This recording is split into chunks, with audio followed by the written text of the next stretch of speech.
this is something that I learned about later that stems from a psychological concept called the Solomon paradox.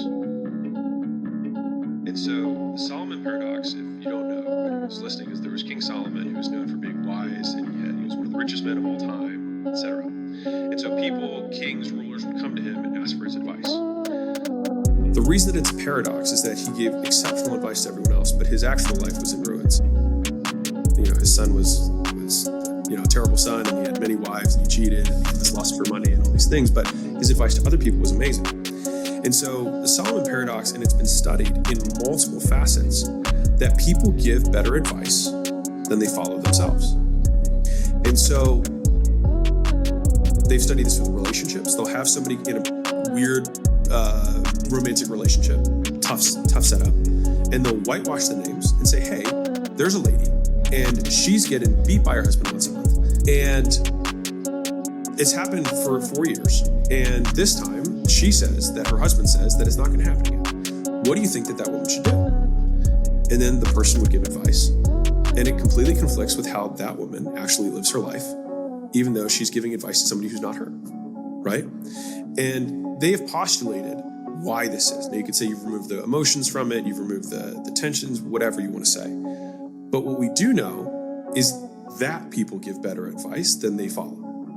And so if you pair that concept with the idea that no one has more context on your life than you do, then you have a very powerful combo.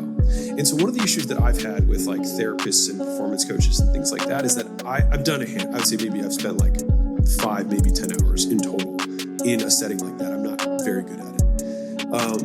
And it's because I usually feel like I'm spending the majority of my time trying to give them enough context in order to give me advice, right? But they don't know every one of my skill sets. They don't know every one of my backgrounds. They don't know how that business deal, like he kind of looked a little dodgy, but I didn't have time to give more context to it so that they could give me the advice, right? And so I have failed at most of those things. And so when I tried this experiment, it was because I was actually really stressed about a decision. And so I said, okay, and this has been a mental practice of mine, was just talking to my 85-year-old self. But I was like, let me formalize this a little bit. I'm actually going to write it out in a document. And so I started talking to my future self. And it was kind of interesting is I could hear myself laughing at myself.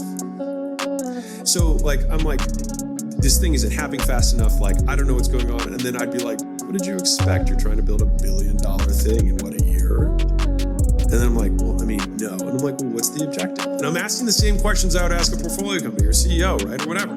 And I'm now getting coached by me.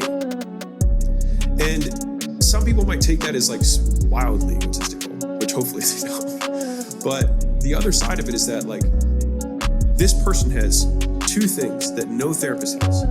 They have complete context on my situation, and they have completely aligned incentives. And there's no one else in the entire world who has that. And I would argue that most people know what they should do, they just don't do it. So I'll relate this back to weight loss sales way back in the day. I'd sit across the table from Sandy, and she'd be like, I don't know what to do. And I used to just like play into that, be like, oh yeah, well, I'll help you educate and all that stuff. And as I got more and more experience with sales, I'd be like, sure you do. And they would look at me because they didn't expect it. And I'd be like, what do you mean? And it's also, it breaks the frame. And all of a sudden you actually get their attention. But I would say that, and they'd look at me cross-eyed, and I'd be like, if you had to lose weight, what would you do? And they were like, well, I'd work out more. I'm like, okay. I was like, what else would you do? And they're like, I'd probably eat a little better. I'm like, okay. I was like, pretty much got it. I was like, but that's not the issue, is it? And they're like, well, no. I was like, it's that you're not doing it. She was like, yeah. And I was like, I can help you with that. I can help you with that. I can help you with that. I can help you with that. I can help you. Demons be gone. Demons be gone. Demons be gone. Demons be gone.